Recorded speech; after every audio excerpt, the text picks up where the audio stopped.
Hi everyone, welcome to Module 3, Ethics, Security, Data Management, and IT for Data Science 2103. And this module covers chapters 5 and 6, and it's one of the most important modules in the course, not because it's necessarily interesting, because it's the one that keeps you out of trouble. We're going to talk about two things that define whether you succeed in tech and analytics long term. That's ethics and security, how you handle your power responsibly, data value, and databases, how you build systems that are reliable enough to trust.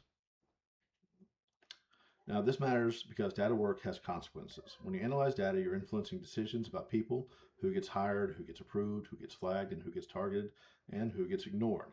And on the security side, failures don't just cost money, they cost trust. And trust is very hard and easy to burn.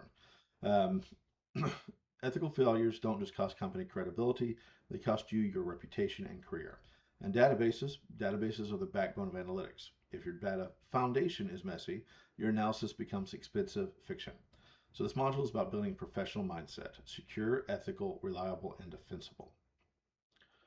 Now, the roadmap for this section is we're going to be looking at Chapter 5, Ethics and Security in IT, and in Chapter 6, we're going to be doing data value and databases, plus database management system fundamentals, and then we'll apply it through a privacy-focused case study and a Power BI relationship management because modeling data correctly is part of the ethics whether people realize it or not. Because we know that bad models lead to bad conclusions, and bad conclusions lead to bad decisions, and that causes real harm. Now, by the end of this module, you're going to be able to do a few things. You'll be able to explain core IT ethical issues in plain language. You'll be able to distinguish hackers versus viruses and explain why that distinction matters. You'll define the 4 traits of data value through the ACCT. You're going to explain what databases are and what a database management system does, and describe why relationship databases still matter in the analytics world. If you can do these things, you're starting to think like an analyst who can be trusted. So, what is IT ethics? IT ethics is the set of standards for responsible decisions around technology and data. And the key point ethics is not the same thing as legality. Sometimes some things can be legal and still unethical. Something can be profitable and still unethical. Ethic lives in the space between can we do this and should we do this? A professional can answer both questions. An amateur can only answer the first. Now, ethics shows up everywhere in tech because data is all about people, even when it's anonymous. Automation absolutely changes outcomes. It changes who gets what faster, and who gets what at what scale. So small design choices multiply and become exponential. One decision can become a million decisions once the system is deployed. And your decisions leave an absolute audit trail. In a real company, you don't want to be the person who can't explain why a decision was made, why a model behaves the way it does, or why data was collected. Because I didn't know is not a defense in a profession built on responsibility. So here are the 5 big reoccurring data dilemmas. We have privacy versus convenience, transparency versus black box systems, speed to market versus safety, and profit versus fairness. Now, most ethical problems show up when two goals collide, and the pressure is very real. Businesses want growth at all cost, leaders want results at the end of the day, and deadlines are absolutely not optional. But your job as data analyst is to build guardrails that allow that progress without crossing that ethical line. And that takes data privacy. And we need to understand what data privacy actually means. Privacy is not hiding your name or hiding the client's name. Privacy is control over personal information. That includes what gets collected, how long it's kept, who it's shared with, what it's used for, and whether people can opt out or delete it. Now, the ethical principles here are consent. Users should understand what's happening. Purpose limitations. Data collected for one reason shouldn't be quietly used for something else. And minimization. We only collect what we need, not what we want or what we can. Just because you can collect it does not mean that you should collect it. And if we're going to be collecting data, we have to talk about surveillance and monitoring organizations. So let's talk about surveillance because modern organizations do a whole hell of a lot of it. Some examples, we have employee monitoring software tracking keystrokes, web times, websites, time active, eye tracking software. We have customer tracking apps across websites, stores, loyalty programs, your McDonald's, your gas station. We have location tracking on everything from your smart TV to your smartphone to your smart refrigerator to your smart car. We have biometric tracking on your cell phone, on your laptops, on your computers themselves and videos, and on every camera that's in public. And we have behavior analytics predicting risk or intent in almost all public spaces. So the ethical question is not, is it possible? The ethical question is proportionality and necessity. Is the monitoring necessary for a legitimate purpose? Is it the least invasive option? Is the person aware? And is there a meaningful choice? Because if you build a system that treats people as suspicious by default, you're creating a toxic environment both internally and externally. And inside those environments, we have a logarithmic bias and fairness issues. Now, bias is the most important ethical issue inside analytics. Biased data produces biased outcomes. And here's the problem. You can harm real people without intending to. Now, this is called a disparate impact. Negative outcomes for certain groups, even if nobody meant any harm. See, bias enters at multiple points. It enters when we collect the data or choose not to collect some data, how labels are assigned, what features are used, how models are trained, and how results are interpreted and deployed. Your duty isn't to pretend bias doesn't exist. Your duty is to test, document, and mitigate the bias. If you don't test for bias, you didn't stay neutral. You chose ignorance. And of course, we're going to be testing, documenting, and mitigating. We have some problems here, and that's the intellectual property and digital rights. This matters because data and content are assets, extremely valuable ones, and often extremely expensive ones. So some key concepts inside intellectual property and digital rights is copyright and licensing rules, fair use boundaries, software piracy and unauthorized access, and data ownership versus data usage rights. So if it's online, that does not mean you can copy it to your work. That is a very quick and easy way to understand it for inside your life as a student. In the professional world, if you use data or software without proper rights, you expose your organization to risk from financial, legal, and reputational. Everyone does it is not a compliance strategy that works inside the courtrooms. So we have to respect and understand intellectual property and digital rights inside the world of data analysis and responsible tracking. And it makes us have professional responsibilities and accountability. Professional responsibilities mean you follow industry norms and codes of ethic. You document your decisions. You maintain traceability, what data was used, why, and how decisions were made. And when something is wrong, you report it. I was just following orders does not protect you in this realm. If you work in data or IT, you are part of an accountability chain. And the best professionals don't panic when questioned. They can explain the work extremely clearly, typically with timestamps. Now, this means we have some security foundations in play. Information security is the practice of protecting data and systems from harm.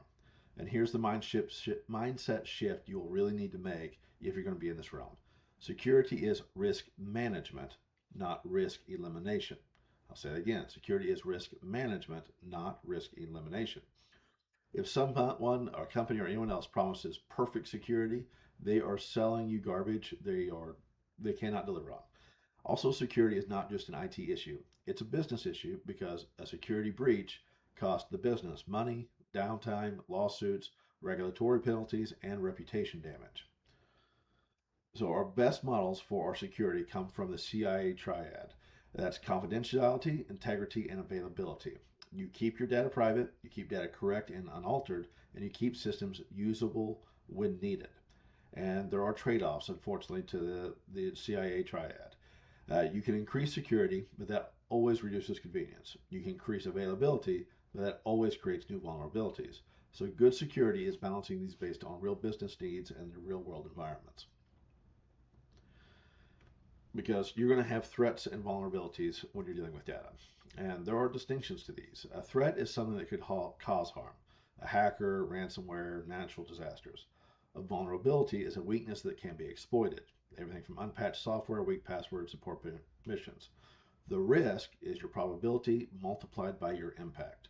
So security is going to focus on reducing risk by reducing vulnerabilities, limiting exposure, and improving response and recovery. Because eventually something will happen. The question is going to be, and what you're going to be asked, how prepared are you, and how prepared were you, and what did you do right or wrong?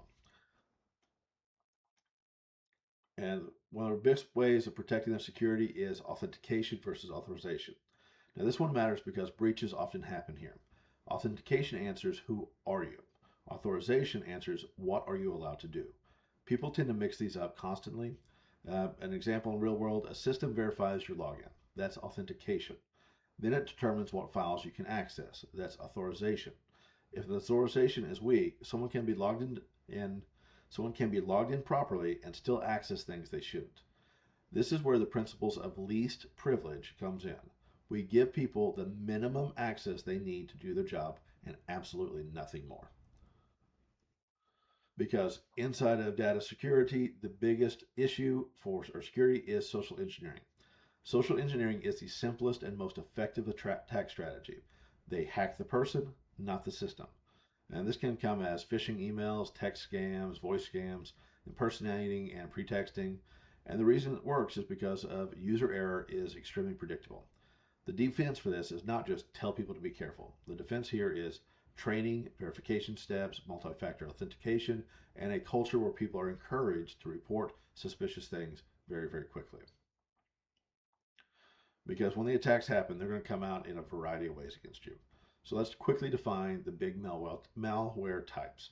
There's viruses, which attach to files and spreads when executed. We have worms, which spread across networks. We have Trojans, which are disguised as legitimate software.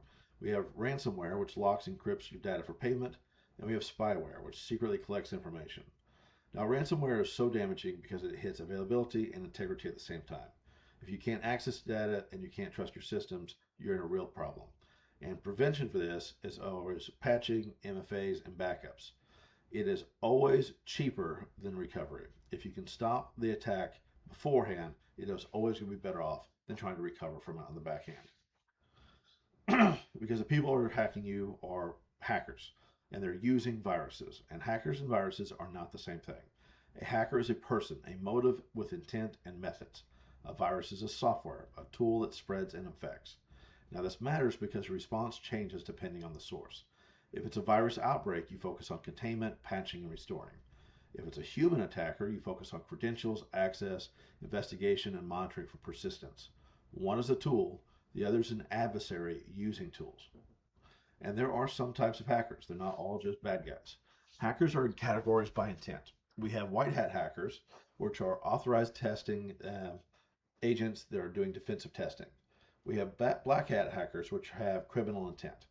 They were not authorized, they're not wanted, they're in there to do some damage or steal information. And we have gray hat. They are typically unauthorized, but they're not always malicious. These guys typically do it for the fun of it. They get into systems and then alert the system administrators on how they got in, and they tend to get rewarded with little monetary payments for finding holes and whatnot. But the biggest one is insider threats, and that's employees or contractors, and they are often way underestimated. Insider threats are dangerous because they already have the access and the context. Security isn't just about strangers outside the company. If you're going to get hacked, it's typically by someone engineering an inside threat to get into your system. And they're going to go a couple different attack target pathways. Attackers usually go for what gives leverage. They want your passwords, your tokens, credentials. They want payment information, personal data, email systems, any unpatched endpoints, and weak access controls. Credential theft is huge because once they have a login, they don't need to break anything. They can just walk in. So we have to develop some basic defensive controls. Our controls organizations rely on patching and updates, backup and recovery plans, MFA, which is multi-factor authentication, and strong access policies, monitoring and logging, and segmentation and least privilege. This is the boring stuff, but the stuff that saves organizations. We want anyone that's inside the system to have the least amount of access to the system that they need. Security is not a one tool, it's a system of habits and controls. Now, there is value in that data and database management. So when we're shifting into Chapter 6, data value and databases, data value is conditional. Data is only valuable if it supports a better action. And this is where bad organizations fail. They collect mountains of data, but they don't trust it. Or it's inconsistent, or it's stale, or it doesn't match decision needs. Wrong data tends to lead to wrong decisions, sometimes very confidently wrong decisions. There are 4 traits to data value, which is the ACCT model. It's accuracy, completeness, consistency, and timelines. Accuracy is correct, error-free. Completeness is essential fields are not missing. And consistency is same definitions across systems. Timeliness is current enough to matter. If one of these collapses, trust collapses. And once trust collapses, people stop using the system, they start using shadow spreadsheets, and your analytical environment becomes absolutely useless and chaos. So let's make it real inside the ACCT examples. If we have accuracy as an issue, we put a bunch of wrong addresses in, our delivery fails to our customers, our costs are going to go up, and then we start seeing some customer churn. If our completeness fails, we have missing key fields in our data. Our analysis can't be performed correctly, and our decisions are delayed for our higher ups. If our consistency fails, our customers can mean different things inside different departments. We don't have a unified voice. So our reports conflict and meetings become arguments over what data we're looking at. And then with timeliness, if using last year's data to make today's staffing decisions, you're going to be either under or over your staffing needs, and that causes a service failure. So this is where our data governance exists and why we use ACCT to keep our data stable. And if we're going to do our data, we need to keep it in a database. So one of the very first questions many of you should have asked is, what is a database? Now, a database is an organization of related data designed for storage, retrieval, and multi-user access. It's not just a big spreadsheet. Spreadsheets are flexible and great for certain tasks, but they are not built for large-scale multi-user systems with strict rules. Databases are structured for reliability. And with those databases, we use what's called a DBMS, a database management system. Database management systems is the software that manages databases. It handles your storage and retrieval, the querying and indexing, the security and permissions, the concurrency, multiple users at once. It does our backups and our recovery and puts in our constraints, rules that prevent that garbage data from getting out. And this includes a lot of different softwares. We have everything from SQL Server, MySQL, PostgreSQL, Oracle, and Power BI as a whole. So database management system is the control systems that keep databases usable and trustworthy. And they are relational. And relational databases matter a lot. Relational databases matter because they organize data into tables with relationships. You're going to experience this inside your Power BI assignment. They have key concepts, they have keys, we have primary key identifying records, we have foreign key that creates relationships, and this gives us a lot of benefits. It reduces duplication, it reduces errors, it improves consistency, and allows structured querying to happen using SQL. And most importantly, it supports integrity at scale. As these databases and customer reports get bigger, these keep strong current. Now, relational thinking is also what makes Power BI modeling work correctly. Relationships really do matter inside these systems. So from a student standpoint, relational databases improve a few things. They do efficiency, accuracy, decision-making, and single source of truth. Efficiency is just the faster access of standardized reporting. Accuracy is the constraints reducing bad data. Decision-making is the consistent, trusted reporting. And a single source of truth, departments aren't arguing whose spreadsheet is right. Now, most organizations don't fail because they lack data. They fail because they lack trusted data. All right. With that, you're going to jump into your module. You should have already done the pre-quiz. That was your baseline check. You're doing your lectures right now. Take notes for the exam. Anything on these can be covered. After this, you're going to do your reading. That's chapters 5 and 6, and the Smart Book, chapter 5 and 6, singular assignment. You're going to do your case study. That's our big piece. It's going to cover big data and consistencies. And you're going to do your Power BI project. We're going to be working with managing relationships.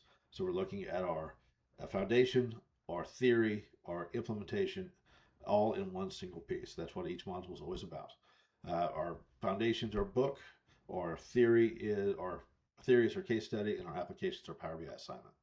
At the end of it, you're going to take that module exam. That's a single attempt. Remember that everything is it's posted deadline, and that's always on a Friday at 5 p.m. If it's not turned in by Fridays at 5 p.m., it is late work. It's a 0. We do not give any exceptions to that. So guys, that's the process. Jump in and finish the rest, and you'll be good to go. If you need me, let me know. Reach out. Bye, guys.